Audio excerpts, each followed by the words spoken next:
42 స్థానాలతో అక్కడ ఏపీ ప్రజలు ఏపీ ఎంపీలు వచ్చినప్పుడు ఎంతో రెస్పెక్ట్ ఉండేది. కానీ విడిపోయిన తర్వాత కొంత తగ్గిపోయింది. కానీ ఇప్పుడు మళ్ళీ అటువంటి పరిస్థితులు పునరావృతం అవుతున్నట్లుగా మనకు అర్థమవుతుంది. కొద్దిసేపు క్రితమే ఎన్డీఏని మళ్ళీ రివైవ్ చేయటం, అంటే ఎన్డీఏ ఉంది కానీ ఇంతకుముందు ఉన్నంత యాక్టివ్గా కన్వీనర్ కానీ అట్లాంటి ఇంతకుముందు ఏమి లేవు. కానీ ఇప్పుడు మళ్ళీ దానికి ఒక పదవి, కొత్త పదవి కన్వీనర్ని ఇప్పుడు చంద్రబాబు నాయుడిని నియమించాలని బీజేపీ నేతలే భావిస్తున్నట్టుగా తెలుస్తుంది. ఆ విధంగా కొంత చర్చలు అయితే జరుగుతున్నాయి.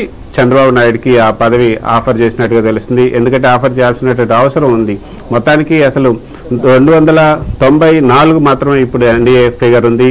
అంటే ఎన్డీఏ ఫిగర్ 294 అంటే యాక్చువల్గా ఎన్డీఏలో ఉన్నటువంటి బీజేపీ మ్యాజిక్ ఫిగర్ 272ని చేరుకోలేకపోతుంది. ఇంకా 242 దగ్గరే బీజేపీ ఉంది.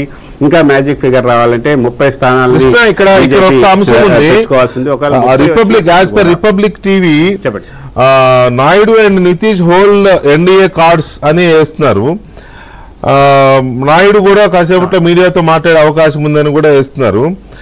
అంటే ఎన్డీఏ కన్వీనర్ పోస్టు చంద్రబాబు నాయుడుతో పాటు నితీష్ కి ఇచ్చే అవకాశం కూడా ఏమన్నా ఉండే ఛాన్స్ ఉందా?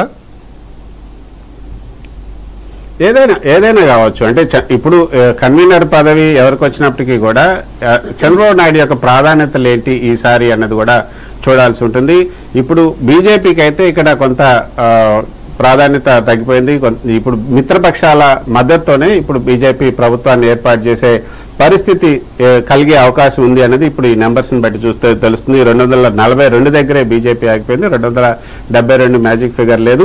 కాకపోతే గతంలో ఉన్న వాటికన్నా 63 స్థానాలు ఇప్పుడు బీజేపీకి తగ్గాయి. 303 నుంచి ఇప్పుడు 242, అంటే దాదాపుగా 63-64 స్థానాలు బీజేపీకి తగ్గాయి. ఈ తగ్గడానికి ప్రధానమైనటువంటి కారణం ఏంటి, ఎక్కడ తగ్గాయని కూడా మనం ఒకసారి చూస్తే అసలు ప్రధానమైన డెంట్ యూపీలో పడింది.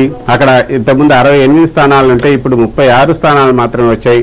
32 స్థానాలు యూపీలో తగ్గిపోయాయి. నెక్స్ట్ హైయెస్ట్ డెంట్ పడింది ఎక్కడ అంటే మహారాష్ట్రలో 41 స్థానాలు గతంలో ఉంటే 2019లో ఇప్పుడు 17 స్థానాలే వచ్చాయి. అంటే 21 స్థానాలు మహారాష్ట్రలో తగ్గిపోయాయి. యూపీలో 32 స్థానాలు తగ్గిపోయాయి. తర్వాత మహారాష్ట్రలో 24 స్థానాలు తగ్గిపోయాయి.